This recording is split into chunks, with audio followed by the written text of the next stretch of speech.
এক ফকির দিল্লি ঘুরতেছে, একজন বলছে, ভাই তোমারে তো খয়রাত করে দেখতেছি আমি সেই ছোটবেলা থেকে, খালি তুমি খয়রাত করো। একটা জিনিস আপনারা মনে রাখবেন, গরিব, আজকে যারা গরিব পরিশ্রমের মধ্য দিয়ে কালকে তারা ধনী হতে পারে, কিন্তু যারা ভিক্ষুক, যারা ভিক্ষা করে, জিন্দেগিতে কোনোদিন তারা বড় হতে পারবে না। ভিক্ষা করা যাদের অভ্যাস, জীবনেও বাড়ি করতে পারবে না, জীবনেও ধনী হইতে পারবে না, কিন্তু গরিব ধনী হইতে পারবে। কারণ হলো আল্লাহর কাছে দুইটা বৈধ জিনিস অত্যন্ত ঘৃণিত। কয়টা? একটা হলো তালাক, আর একটা হলো ভিক্ষাবৃত্তি, মানুষের কাছে চাওয়া। আল্লাহ পছন্দ করেন না। তো ভিক্ষুক ঘুরতেছে, একটা লোক বলল, মিয়া তোমার তো সারা জীবনই খয়রাত করতে দেখি। খয়রাত করবো না, করবো কি? যার কাছে যাই সে দেয় 4 আনা 2 আনা 1 টাকা, এর বেশি তো দেয় না, তে দিয়ে আমি কেমনে বড় লোক হবো? কয় যে তুমি বাদশারে চোখে দেখো না, বাদশারে চোখে দেখো না। কয় বাদশার কাছে কি আমার মতো লোক যাইতে পারে নাকি? কল না, যাইতে হবে, যাও। বাদশা একবার যাবা, এমন দেওয়া দেবে জীবনে আর তোমার খয়রাত করা লাগবে না। পাতি শিয়ালের পিছনে ঘুরে তো লাভ নাই, পাতি শিয়ালে খায় মুরগি, তোমার একটা ঠ্যাং দেবে, দাঁতের খেলালের কাজ হবে না।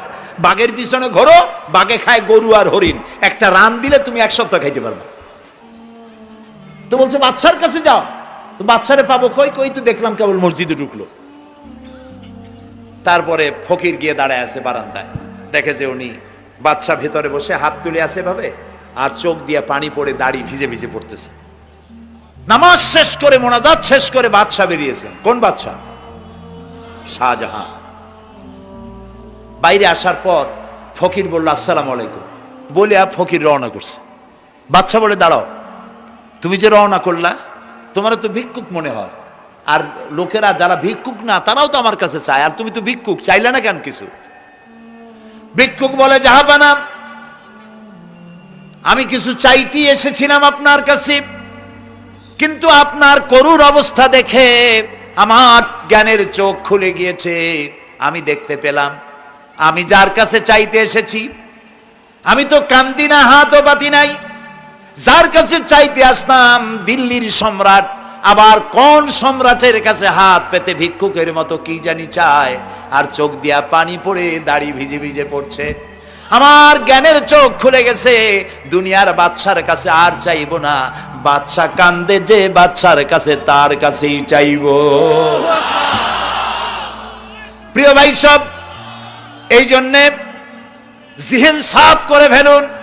দুনিয়ার কোনো মানুষের জন্য, মানুষের কাছে নয়, কোনো কবরে নয়, কোনো কারো কাছে নয়, আল্লাহ তাআলার কাছেই আমরা নামাজের মধ্যে ঘোষণা করেছি, ইয়াকা না'বুদু ওয়া ইয়াকা নাস্তাঈন। আল্লাহ তাআলা, তোমার একমাত্র ইবাদত করি, তোমার কাছেই সাহায্য চাই। কাজী সাহায্য আল্লাহর কাছে। কার কাছে চাইবো বলেন? আল্লাহ আমাদের ঈমান পোক্ত করে দিন। আমরা বলি আমিন, আমরা বলি আমিন। আল্লাহ সবাইকে ক্ষমা করুন, বলুন আমিন। এখানে আসলে দোয়া কবুল হবেই, কোনো গ্যারান্টি নেই, কোনো গ্যারান্টি নাই। কিন্তু রাসূলুল্লাহ বলেছেন আরাফাতের ময়দানে দোয়া কবুল হয়। রাসূলুল্লাহ বলেছেন আল্লাহর ঘরের কাছে দাঁড়ায়া, মুলতাজিমে দাঁড়ায়া এমন কোন দোয়া করি নাই যে আল্লাহ কবুল করেন নাই। কাজে এই সব চিন্তা করবেন না। প্রিয় ভাই সব, রসুলের প্রতি ঈমান আনতে হলে রসুলের জীবনকে জানতে হবে। রসুলের জীবন আমরা অনেকেই জানি না। বাংলা ভাষায় বহুত বইপত্র বেরিয়েছে রসুলের জীবনী সংক্রান্ত, মেহেরবানি করে কিনবেন এবং পড়বেন। রসুলের প্রতি ঈমানের অর্থ হলো রসুলুল্লাহর পা থেকে শুরু করে মাথা পর্যন্ত সবটা আমল করা এবং তাকে মোহাব্বত করা। রসুলকে কি করবো আমরা? কি মোহাম্মদ সে ওয়াফা তুনে তু হাম তেরে ये जहां चीज ही क्या लोह कलम तेरे है। মুহাম্মদ সাল্লাল্লাহু আলাইহি ওয়াসাল্লামের সঙ্গে যদি তুমি মহব্বতের কানেকশন জুড়িয়ে দিতে পারো, তার অনুসরণ আর অনুকরণ যদি করতে পারো, আকাশ আর জমিন তো দূরের কথা, লোহ কলম পর্যন্ত আল্লাহ তোমার জন্য করে দেবে। নবী করিম সাল্লাল্লাহু আলাইহি ওয়াসাল্লামের উপর ঈমান আনার অর্থ হলো তার অনুসরণ অনুকরণ করা। 3 নম্বরে ওয়াতুজাহিদুনা ফি সাবিলিল্লাহি বিআমওয়ালিকুম ওয়া আনফুসিকুম, আল্লাহর রাস্তায় লড়াই করো জান দিয়া আর মাল দিয়া। কি দিয়া কোন তো? জান দিয়া আর মাল দিয়ে। আমরা কিন্তু বলি হুজুর আসি আসি আপনার সাথে, আপনার পিছনে আসি, জানটা দিয়ে দেব। এই মানুষেরা খুব চালাক। আপনি জান দিলে তো মাল থেকে যাবে। আগে দেবেন কি মাল, পরে দেবেন জান। মাল দিতে হবে, জান দিতে হবে আল্লাহর দ্বীন প্রতিষ্ঠার জন্য। রাসূলুল্লাহ জীবন দিয়ে, সাহাবায়ে কেরাম জীবন দিয়েছেন, রাসূলুল্লাহ রক্ত দিয়েছেন, দান দান মোবারক শহীদ হয়েছে। আমি দেখেছি ওহদের মাঠে, আমি ওহদে যখন সফর করেছি, আল্লাহ বহুবার নিয়েছেন আলহামদুলিল্লাহ। আমাকে সেখানকার একজন আলেম মদিনার, তিনি আমাকে নিয়ে গেলেন ওহদে বেশ কয়েক বছর আগে। ওহদে গিয়ে দেখলাম, আমাকে দেখালো যে নবী করিম সাল্লাল্লাহু আলাইহি সাল্লামের যেখানে দান শহীদ হয়ে গিয়েছিল, দাঁত মোবারক শহীদ হয়েছে, রাসূলুল্লাহ বেহুশ হয়ে পড়ে গেছিলেন। তাকে হযরতে আবু বকর, হযরত ওমর, হযরত ওসমান এই তিনজনে উঁচু করে নিরাপদ জায়গায় নেওয়ার জন্য দৌড়াচ্ছিলেন।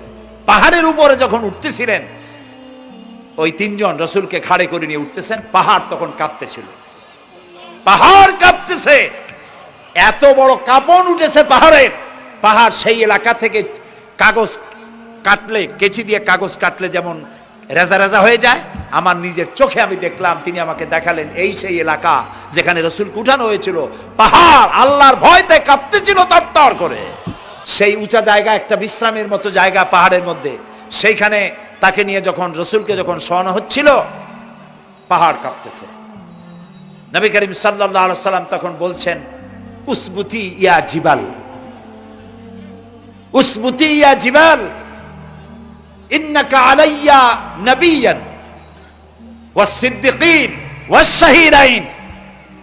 হে পাহাড়, উসবুতি ইয়া জিবাল, হে পাহাড় থেমে যা, তোর উপর আল্লাহর নবী, তোর উপরে সিদ্দিক আর দুইজন শহীদ দাঁড়িয়ে আছে, থেমে যা। পাহাড় থেমে গেল। সিদ্দিক হযরত আবু বকর, দুইজন শহীদ তোর উপরে, হযরতে ওমর, হযরতে ওসমান রাদিয়াল্লাহু তাআলা আনহুমা। কবে শহীদ হবে রাসূলুল্লাহ আজকে বলতেছেন, তোর উপরে দুইজন শহীদ দাঁড়িয়ে আছে। এইভাবে কষ্ট করেছেন নবীজি, ক্ষুধায় কষ্ট করেছেন, যুদ্ধ করেছেন। তবে সেই যুদ্ধ আক্রমণাত্মক ছিল না, ডিফেন্সিভ ছিল। আক্রমণকে প্রতিহত করার জন্য তিনি লড়েছেন। প্রিয় ভাই সব, এত কষ্ট করার পর তিনি যে দ্বীন কায়েম করে গিয়েছিলেন, আল্লাহ তাআলা বলছেন ওয়াতুজাহিদুনা ফি সাবিলিল্লাহি, আল্লাহর রাস্তায় লড়াই করো জান দিয়ে আর মাল দিয়ে আমার দ্বীনকে প্রতিষ্ঠা করার জন্য। যদি তোমরা ইসলাম বুঝে থাকো, এরই মধ্যে তোমাদের জন্য কল্যাণ নিহিত রয়েছে। সুবহানাল্লাহ বলেন, এরই মধ্যে কল্যাণ। সুতরাং শুধু টুপি মাথায় দিয়ে নামাজ পড়লেই হবে না, নামাজও পড়তে হবে, আল্লাহর হুকুম হাকাম মানতে হবে, রোজাও রাখতে হবে, হজও করতে হবে, যাকাতও দিতে হবে, স্ত্রীকে পর্দায় রাখতে হবে, আমলে আখলাকে, সিরাতে সুরাতে, চলনে বলনে, ব্যবসায় বাণিজ্যে, বক্তৃতায়, রাজনীতি, অর্থনীতি, সমাজনীতি, সব জায়গায় আল্লাহ এবং রাসূলের পূর্ণাঙ্গ আনুগত্য করার নামই হলো মুসলমান হয়ে যাওয়া। সুবহানাল্লাহ। এই মুসলমান হইতে পারবো আমরা? আল্লাহ যেন তৌফিক দেয়, কোন আমিন। সবাই বলেন আমিন। আমি এখন আপনাদের নিয়ে মোনাজাত করব। মোনাজাতের আদব বসা, দাঁড়ানো ভাইয়ের একটু বসেন। এই যত মানুষ দাঁড়ায় আছেন মেহেরবানি করে একটু বসেন। আমি কিন্তু একবারও বলিনি আপনারা বসেন। দাঁড়ানো ভাইরা মেহেরবানি করে বসেন, মোনাজাত করব আপনাদের নিয়ে। প্রায় 2 লক্ষ লোক মারা গেছে ভূমিকম্পে, আর 1 লাখের উপরে নিখোঁজ। তাদের জন্য দোয়া করবেন না? যে আল্লাহ আমাদের বাঁচায় দিলেন তাদের জন্য, তার জন্য দোয়া শুকর আদায় করবেন না? রাসূলুল্লাহ বলেছেন, যেসব মহিলারা 5 ওয়াক্ত নামাজ সঠিকভাবে আদায় করে, রমজান মোবারকের রোজা রাখে, সতীত্বের হেফাজত করে, স্বামীর আনুগত্য করে চলে, কিয়ামতের দিন ওই সব মহিলারা আল্লাহর জান্নাতের যে দরজা দিয়া খুশি সেই দরজা দিয়া জান্নাতে প্রবেশ করতে পারবে। সুতরাং আপনারা এই কথাগুলি মেনে চলুন, আল্লাহ আপনাদেরকে তৌফিক দিন। আমি মোনাজাত করব এখনই, আপনারা যাওয়ার সময় সকলে সহযোগিতা করে যাবেন। আর নামাজের জন্য একটি বই আছে, চরিত্র গঠনে নামাজের অবদান। আমরা যে নামাজ পড়ি, অনেক সময় নামাজ হয় না, নামাজ হয় না। রাসূলুল্লাহ বলেছেন, সাল্লু কামা রাআইতুমুনি উসাল্লি, নামাজ পড়ো সেইভাবে যেভাবে আমাকে নামাজ পড়তে দেখো। জীবনের শ্রেষ্ঠ ইবাদত নামাজ, তাই যদি সঠিক না হলো তাহলে পণ্ডশ্রম হয়ে যাবে। আল্লাহ তাআলা বলছেন, মুমিনদের জন্য 8টি বৈশিষ্ট্যের কথা এখানে বলছেন। তার প্রথম বৈশিষ্ট্য হচ্ছে আত-তাইবুন, প্রত্যাবর্তনকারী, তওবাকারী। প্রথম বৈশিষ্ট্য কি? তওবা। প্রথম বৈশিষ্ট্য কি? তওবাকারী। তওবা মানে হচ্ছে ফিরে আসা, আর তাইবুন এর অর্থ হচ্ছে প্রত্যাবর্তনকারী, বারবার প্রত্যাবর্তনকারী, একবার না, বারবার প্রত্যাবর্তনকারী। এটি আল্লাহ তাআলা আমাদের জন্য একটি সুযোগ করেছেন। আমরা তো মানুষ মাত্রই গুনাহ করে। গুনাহ করা কি আমাদের জন্য অস্বাভাবিক না স্বাভাবিক? খুবই স্বাভাবিক। এটা আল্লাহর চাইতে কেউ ভালো বোঝে না। সেই জন্য আল্লাহ তাআলা বলছেন আত-তাইবুন, বারবার প্রত্যাবর্তনকারী, বারবার তওবাকারী। পৃথিবীতে এমন কেউ নাই যে আপনি অপরাধ করবেন আর আপনাকে ডেকে বলা হবে যে এসো আমি তোমাকে ক্ষমা করে দেই। এরকম কেউ কি বলবে? বলেন। আমরা যদি আমাদের বাপের সাথে বেয়াদবি করি, আল্লাহ না করুন, মায়ের সাথে বেয়াদবি করি, মা বাপ কি বলবে যে আয় বেটা তোরে মাফ করে দেই, আয় মাপ চা, মাফ করে দেব? বলবে? মা এবং বাবা সন্তানের জন্য কল্যাণকামী। মা বাবা মনে মনে এটা ফিল করেন, ছেলেটা যদি এত বড় বেয়াদবি করলো, যদি মাপ চাইতো মাফ করে দিতাম, এটা ফিল করেন, কিন্তু মুখ খুলে বলবেন না যে আয় মাফ করে দেই। আকাশ আর জমিনে একমাত্র সত্তা যার নাম আল্লাহ রব্বুল আলামিন। বান্দা গুনাহ করে, আল্লাহ রব্বুল আলামিন বলেন আয় যত গুনাহ করেছিস ক্ষমা চা, আমি মাফ করে দেব। মানুষ গুনাহ করবে আর আল্লাহ তাআলা ক্ষমা করবেন, কারণ তার নাম হচ্ছে রহমান রহিম। এর অর্থ এই নয় যে আপনি জেনে বুঝে গুনাহ করবেন আর মাপ চাইতে থাকবেন, গুনাহ করবেন আর মাপ চাইতে থাকবেন। এক পর্যায়ে মনে করবেন যে গুনাহ করি নেই, তারপরে বুড়া বয়সে মাপ চাই নেব। এরকম যদি হয় তাহলে এই ধরনের তওবা নিয়ে যারা তামসা করে, তওবার দরজা তাদের জন্য নয়। তবে আল্লাহ তাআলা হচ্ছেন মেহেরবান, তিনি মানুষের তওবার দরজা খোলা রাখবেন সূর্য যতদিন পর্যন্ত পশ্চিম দিক থেকে উদয় না হয় ততদিন পর্যন্ত তওবার দরজা খোলা থাকবে। এক। দুই নম্বরে, তওবার দরজা বন্ধ হবে একজন মানুষের জন্য তখন যখন সে মার্জে মৌতে মুবতালা হবে এবং মৃত্যুর কারণে তার গলা দিয়ে গড়গড় করে আওয়াজ আসতে থাকবে, সেই পর্যন্ত তওবা দরজা খোলা থাকবে। কিন্তু যখন মরণের যন্ত্রণা শুরু হয়ে গেল, গড়গড় করে আওয়াজ বেরোতে থাকলো, তারপরেও যদি তওবা না করে তাহলে আর তওবা থাকলো না। এই পর্যন্তই আল্লাহ তার তওবার রাস্তা খোলা রাখেন। এই পৃথিবীতে সবথেকে মাসুম ব্যক্তি হচ্ছেন কারা? নিষ্পাপ ব্যক্তি কারা? আম্বিয়া আলাইহিমুস সালাম। নবীরা নিষ্পাপ, মাসুম, বেগুনাহ, তাদের কোনো গুনাহ নাই। নবী করিম সাল্লাল্লাহু আলাইহি সাল্লাম 40 বছর বয়সের সময় নবুয়ত পেয়েছিলেন। এই 40 বছরের মধ্যে, নবুয়ত পূর্ব 40 বছরে তিনি কি কোনো গুনাহ করেছেন? এরকম আস্তে ঠান্ডা ঠান্ডা জবাব আমি কামনা করি না। যারা জানেন তারা জবাব দিবেন। নবুয়ত পূর্ব 40 বছর জীবনে রাসূলুল্লাহ কোনো গুনাহ করেছেন? নবুয়ত পাওয়ার পর মৃত্যু পর্যন্ত একটি গুনাহও কি করেছেন? যেই নবীর সারা জীবনে একটি গুনাহ নাই, সেই নবী বলছেন আমি দৈনিক 70 বার তওবা পড়ি। নবীজি আরো বলেছেন আমি দৈনিক 100 বার তওবা পড়ি। সুবহানাল্লাহ। রাতে দিনে 24 ঘন্টা গুনাহ করি, আমরা তওবা করি না। আর রাসূলুল্লাহ দৈনিক 100 বার তওবা পড়তেন। নামাজ পড়তেন, সালাম ফিরিয়ে বলতেন আল্লাহু আকবার, এরপর 3 বার বলতেন আস্তাগফিরুল্লাহ, আস্তাগফিরুল্লাহ, আস্তাগফিরুল্লাহ। কয়বার বলতেন? মনে থাকবে আপনাদের?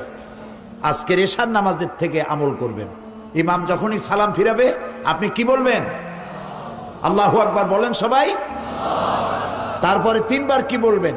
আস্তাগফিরুল্লাহ, আস্তাগফিরুল্লাহ, আস্তাগফিরুল্লাহ, 3 বার। তোমার গুনাহ যদি হয় পাহাড় সমান, আল্লাহর রহমত হবে আকাশ সমান। তোমার গুনাহ আকাশ সমান, আল্লাহর রহমত তার আরশে আজিম উপচে পড়েছে। সুবহানাল্লাহ। এত দয়া, এত মেহেরবান, এত রহমত আল্লাহ তাআলা। সেই জন্য আল্লাহ তাআলা বলছেন আত-তাইবুন, মুমিনের সব থেকে বড় বৈশিষ্ট্য, 1 নম্বর বৈশিষ্ট্য, সে তওবা করবে, বারবার তওবা করবে। রুকনি ইয়ামিনী এবং হাজারে আসওয়াদ কাবা শরীফে, এইখানে কাবা শরীফে যে গেলাফ আছে, এই গেলাফের চতুর্দিকে সোনার সুতা দিয়া কোরআন শরীফের অনেকগুলি আয়াত লেখা আছে।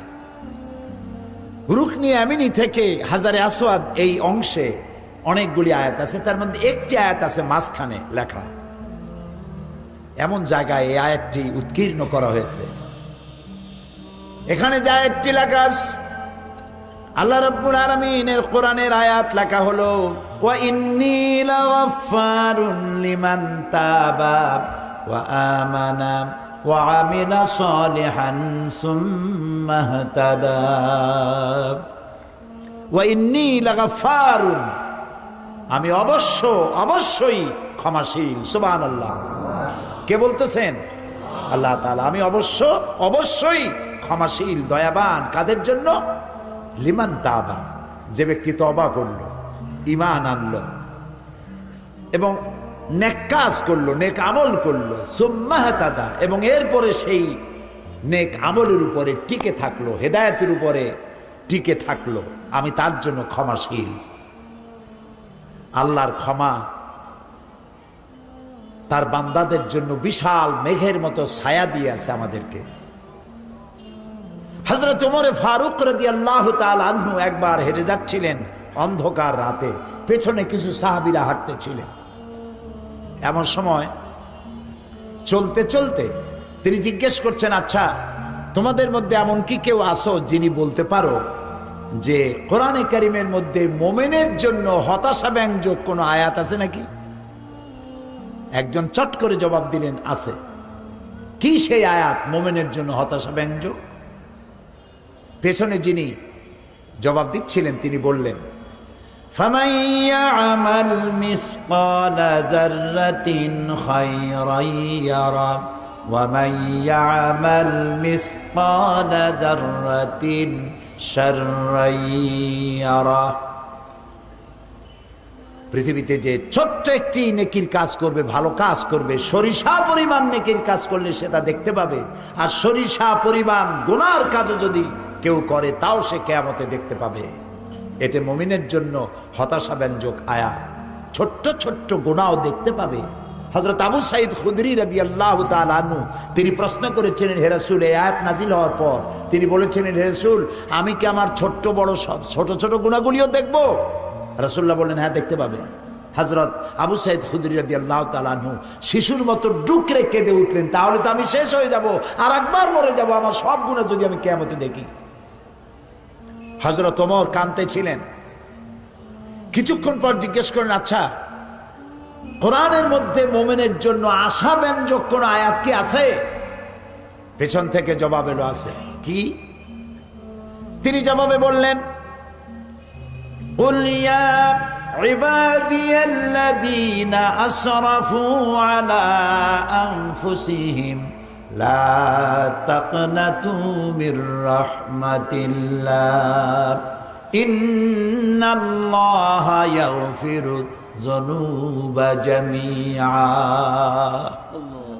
হে নবী, আপনি বলুন, হে আল্লাহর বান্দারা, তোমরা যারা নিজের নফসের উপরে জুলম করেছো, অত্যাচার করেছো, লা তাকনাতু মির রাহমাতিল্লাহ, আল্লাহর রহমত থেকে মায়ুস হয়ে যেও না, নিরাশ হয়ে যেও না, হতাশ হয়ে যেও না। সুবহানাল্লাহ। নিশ্চয়ই আল্লাহ তাআলা সমস্ত গুনাহকে মাফ করে দিবেন। সুবহানাল্লাহ। হযরত ওমর কান্না জড়িত কণ্ঠে বললেন, আচ্ছা তোমাদের মধ্যে কি আব্দুল্লাহ ইবনে মাসউদ আছে নাকি? আব্দুল্লাহ ইবনে মাসউদ বললেন, আমি তো আপনার প্রশ্নের জবাবগুলি দিচ্ছিলাম। সুবহানাল্লাহ। আব্দুল্লাহ ইবনে মাসউদ ছিলেন রাখাল, উট ছাগল ভেড়া চড়ায় বেড়াতেন, রাখাল। আব্দুল্লাহ ইবনে মাসউদের মতো রাখালকে এই কোরআন শরীফ তাকে রাইসুল মুফাসসিরিন বানিয়ে দিয়েছে। সুবহানাল্লাহ। খাট্ট খট্ট মানুষ ছিলেন, ছোট্ট মানুষ ছিলেন, একবার তিনি গাছে উঠতেছিলেন, খেজুর গাছে খোরমা পাড়বার জন্য। সাহাবায়ে কেরাম যারা নিচে দাঁড়ানো ছিলেন, হযরত আব্দুল্লাহ ইবনে মাসউদকে তার ছোট্ট ছোট্ট পা দেখে নিচে হাসাহাসি করতেছিলেন। রাসূলুল্লাহ লক্ষ্য করলেন, বললেন, সাহাবীরা, তোমরা আব্দুল্লাহ ইবনে মাসউদের ছোট পা দেখে হাসতেছো? কিয়ামতের দিন আব্দুল্লাহ ইবনে মাসউদের দুটো পা আল্লাহর দরবারে ওহদ পাহাড়ের চাইতে ওজন বেশি হয়ে যাবে। সুবহানাল্লাহ, কত বড় আলেম ছিলেন তিনি। মোমেন বান্দার জন্য আল্লাহ তাআলার রহমত তার হতাশার মেঘকে কাটিয়ে দেবে। গুনাহ যারা আমরা করেছি, গুনাহ থেকে বাঁচার পথ কি? গুনাহ থেকে মাপ পাওয়ার পথ কি? নবীজি বলেছেন, আল্লাহ রাব্বুল আলামিন 3000 বছর ধরে জাহান্নামের আগুনকে উত্তপ্ত করেছে। এই জাহান্নামের আগুন অন্ধকার অমাবস্যা রাতের মতো কালো হয়ে গেছে।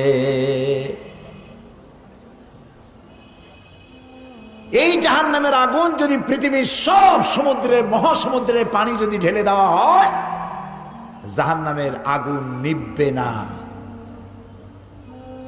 জাহান্নামের আগুন সমুদ্র মহাসমুদ্রের পানিতে আগুন নিভবে না, কিন্তু গুনাহগার বান্দার অনুশোচনা আর অনুতপ্ত আর অনুশোচনার 2 ফোঁটা চোখের পানি তার জন্য নির্ধারিত জাহান্নামের আগুন নিভে যেতে পারে।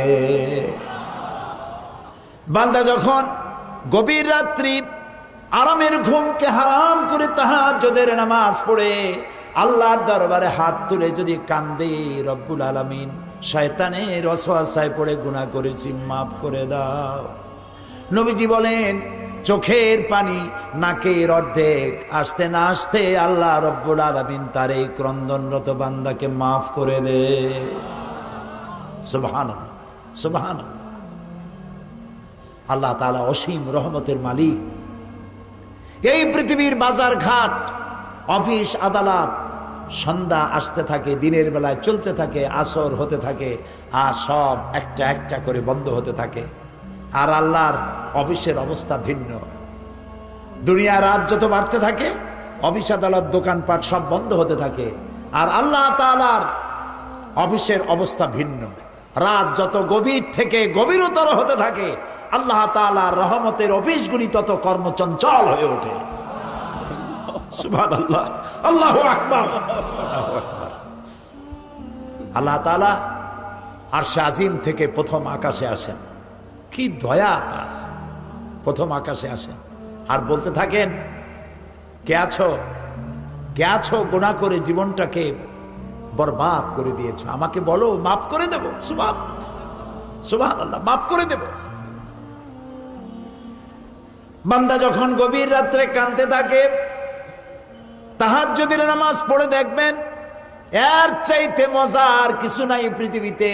গভীর রাত্রে যখন পৃথিবীটা ঘুমিয়ে যায়, প্রিয় ভাই সব, মানুষ যে প্রেম করে, পত্রিকা বিজ্ঞাপন দিয়ে প্রেম করে, বোঝেন কথা? পত্রিকা বিজ্ঞাপন দিয়ে প্রেম করে, মাইকিং করে প্রেম করে। প্রেম করে কিভাবে?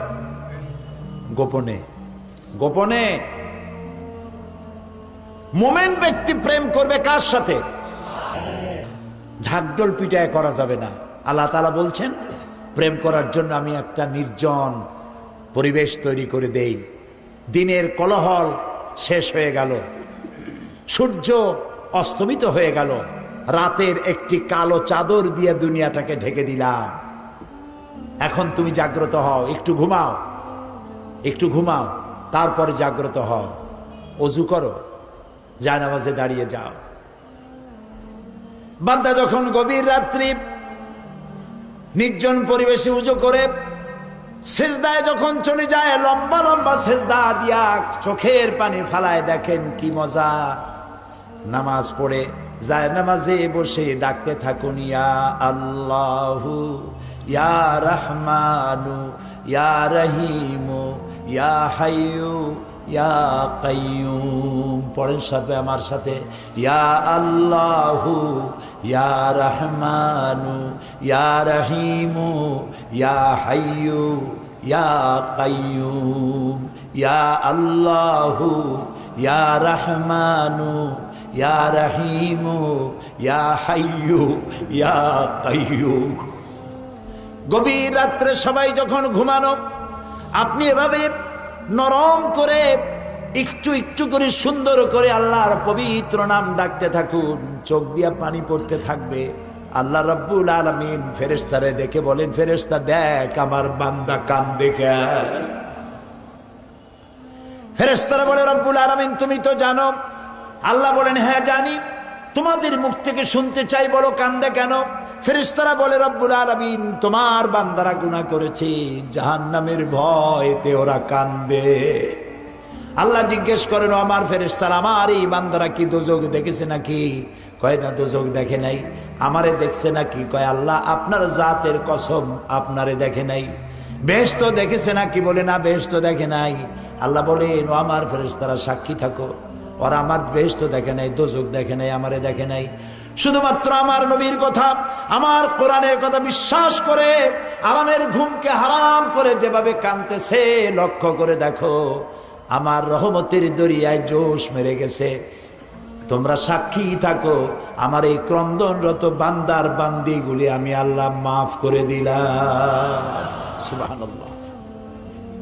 প্রিয় ভাই সব, আর তাইবুন, তওবা করুন। যত বেশি বেশি পারি আমরা তওবা বেশি করে করব। আল্লাহ যেন কবুল করেন, বলেন আমিন। আল্লাহ তাআলা দেওয়ার জন্য প্রস্তুত। যে চায় না আল্লাহ তার উপরে রাজি নারাজ হয়ে যান। কবি বলছেন, हर हमेशा देने को वो तैयार है, जो न मांगे उससे वो बेजार है। সব সময় দিতে আমার আল্লাহ প্রস্তুত, যে চায় না আল্লাহ তার উপরে নারাজ হয়ে যান। প্রিয় ভাই সব, আল্লাহর কাছে তওবা করলে আল্লাহ মাফ করে দিবেন। তবে গুনার একটি সীমা থাকা উচিত, সীমা ছাড়া যেন গুনাহ আমরা না করি। গুনাহ থেকে সব সময় তওবা করতে হবে। এই গুনাহ থেকে বাঁচার জন্য একটা পদ্ধতি আছে, বলবো কি? বলবো? সেটি হচ্ছে মুহাসাবা, আত্মসমালোচনা করা। রাত্রিবেলা যখন আমরা ঘুমাতে যাই, বেডে গিয়ে ঘুমাবার আগে চিন্তা করুন, আল্লাহ আজকের সকাল থেকে নিয়ে এই ঘুমাবার বিছানা পর্যন্ত আসতে কয়টা মিথ্যা কথা বলেছি আজ, মনে পড়বে না? জবাব দেন। মানুষের সাথে কয়টা ওয়াদা খেলাপ করেছি, মনে পড়বে না? ওজনে কম দেওয়া, খাদ্যে ভেজাল দেওয়া, শয়তানি করা ইত্যাদি যা কিছু করা হয়েছে, মনে পড়বে না? তওবা করবেন, আল্লাহ আস্তাগফিরুল্লাহ, আস্তাগফিরুল্লাহ, আস্তাগফিরুল্লাহ। আল্লাহ তাআলা আমি ভুল করছি, এই গুনাহগুলি আমি আগামীকাল আর করব না, তুমি আমারে মাফ করে দাও। প্রত্যেক রাত্রে যদি আত্মসমালোচনা করা যায়, শোয়ার সময় মুহাসাবা করা যায় যে আজকের দিনে কত গুনাহ করছি, কালকে এগুলি করব না। এইভাবে মানুষ সংশোধন হতে পারে, পারফেক্ট হয়ে যেতে পারে। আমরা কি এটা করা শুরু করব আজকে থেকে? করব? আল্লাহ তৌফিক দিন, আমরা বলি আমিন।